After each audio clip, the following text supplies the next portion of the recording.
TRT World's White House correspondent Tetiana Anderson is in Washington, D.C. for us. Tetiana, the reaction there?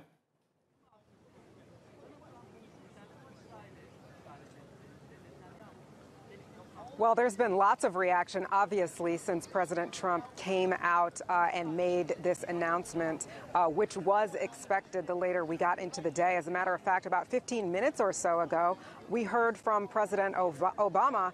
He issued a statement basically saying that few issues are more important to the United States than the potential spread of nuclear weapons or war. These are a lot of the concerns that people are having since this announcement. And I want to bring in someone who can give us some insight on all of this. His name is Jamal Abdi. He is the Vice President of Policy at the National Iranian American Council.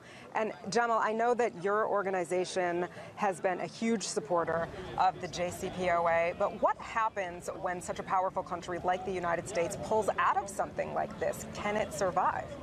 You know, I don't know that it can survive. I think that what you see now is you see our European allies, the other parties to the deal, as well as even Iran's president saying we're going to stick with this. We're going to try to salvage this. And I think that's all great talk. We'll see how it actually plays out. It's going to be very difficult if the U.S. is blocking financial channels for Iran to reap the economic benefits of this deal. And it's going to come down to, is Europe willing to stand up to the United States, or is Europe going to bend and end up actually caving to Trump and getting out of Iran? You mentioned Europe. Joint statements coming from France, the UK, and Germany basically saying that the JCPOA has been working.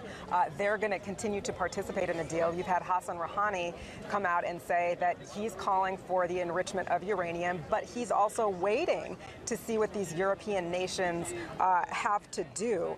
How much is the United States actually isolating itself here when you've got European nations and Iran both looking to each other to decide what to do next? Yeah, the United States is completely isolated now with this deal. I mean, I think what this shows is that the United States is working with Netanyahu, working with the Saudis, and really turning its back on some of its, European and other allies.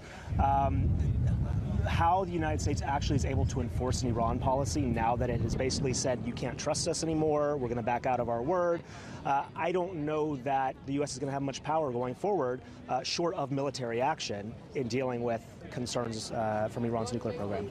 And what do you think about the idea that a lot of this, as many are saying, is President Trump really trying to undo the last vestige of Obama-era policies? We saw him dismantle Obamacare. We saw him pull out of climate change. This was Obama's sort of signature legacy item. He's now backed out of that. Is this about reframing the Iran deal, or is this about pushing back against Obama and appealing to his base? Look, early on, I think it was about President Trump's personal animus for Barack Obama. As things have proceeded, he is now surrounded by John Bolton, who has called for bombing Iran for years, Mike Pompeo, who rose to stardom in Congress through being an Iran hawk and saying that it's easy to bomb Iran and things like this. So, he has now surrounded himself with these war hawks, and I think he's probably starting to drink the Kool-Aid that we actually do need to start being more confrontational with Iran. We do need to undo this agreement, and I think he's finally buying his own rhetoric about this. Jamal Abdi, Vice President of the National Iranian American Council, thank you very much, as always. And, he makes some good points that President Trump has surrounded himself with policy hawks, including John Bolton, his new national security advisor. But at the same time, it's important to remember that some of the people that Trump has had closest to him, Mike Pompeo, his new Secretary of State, the Secretary of Defense, James Mattis, have both said, and very recently, that the Iran deal was working. So it'll be interesting to see how all of this plays out now that the president has backed out of the deal, what those around him have to say and what will eventually happen, Jamie. Tetiana Anderson in Washington, thank you very much.